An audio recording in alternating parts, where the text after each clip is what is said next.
that the most difficult topics are ahruf and qira'at, and the concept of ahruf and the reality of ahruf, and the relationship of the Uthmanic Mus'haf with the ahruf, and the preservation of the ahruf. Is it 1, is it 3, is it 7? And the relationship of the qira'at to the ahruf.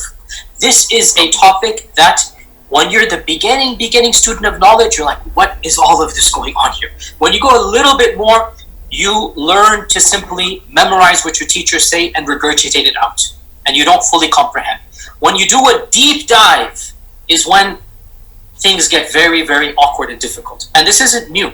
This is from the time of the Sahaba. This is not a joke, brothers and sisters. The issue of ahruf and qira'at caused confusion to somebody whom the Prophet ﷺ said, if you want to listen to the Quran directly, listen to Ubay. Ubay is not some even average Sahabi. He is the Qari of the Quran. He is the master. He is who he is. And he goes, فَدَخَلْ فِي نَفْسِي شَكْ. What is all of this stuff? Again, this is you're asking us a very honest question. It's the first time I'm saying these things. Many people are aware who listen to my lectures that I've mentioned the crises that happened to me at Yale. This was the issue.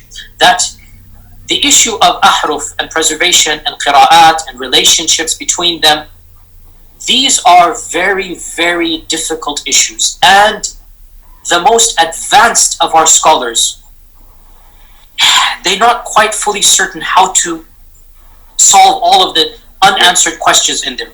Here's the point.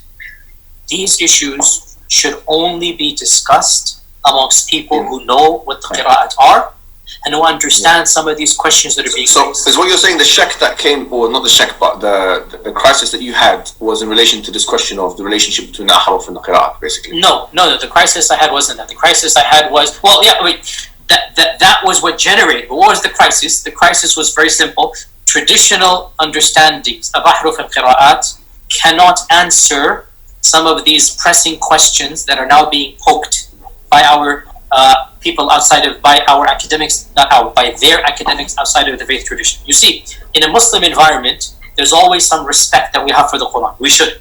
In a Muslim environment, we'll press a little bit, and then we'll say, okay, khalas, sami'na wa ata'na. And that's great, alhamdulillah. When you go to academia, they don't have that red line. And they're going to just, the famous story of the emperor with no clothes. They're going to just point out, no, that doesn't make any sense. Well, that's not true, and this and that. And they'll bring issues, which I'm not going to mention explicitly, that you know are true because they're in your own books. They're not inventing anything new.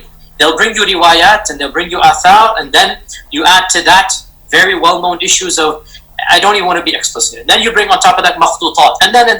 And it's very clear to you and to every single very advanced student and specialist that the standard narrative has holes in it. That's what I'm going to say.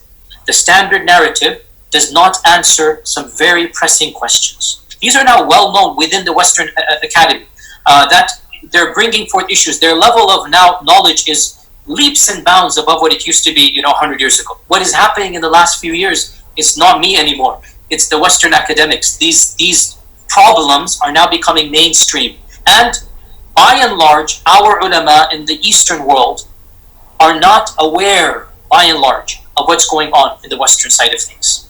And they're not answering those questions in a manner that it needs to be answered. And when we say the various different ways to recite the Quran, we are not talking about different voices or different styles. We're talking about slight differences in pronunciations, slight differences in letters, slight differences in harakat. In other words, if you were to compare two printed Qurans, you're going to see differences between them.